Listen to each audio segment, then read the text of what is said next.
So কাঁথিতে পৌঁছেই প্রথম আমাদের কনসার্ন ছিল যে এবার যাব কিভাবে।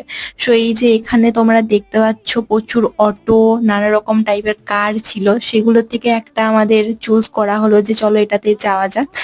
তো এখান থেকে আমাদের ভাড়া পড়েছিল প্রায় 450 টাকার মতো, আর আমরা এই অল্টোটা করেছিলাম। আর এখানের এই যে মেঘের দৃশ্যটা, উফ কত সুন্দর লাগছে দেখতে, তাই না? দারুণ দারুণ এই যে দৃশ্যটাই, কাটন কান্ডি স্কাই, উফ পুরো মারাত্মক। হে এভরিওয়ান, আমি পূজা আর আমার ব্লগে সবাইকে ওয়েলকাম জানাচ্ছি।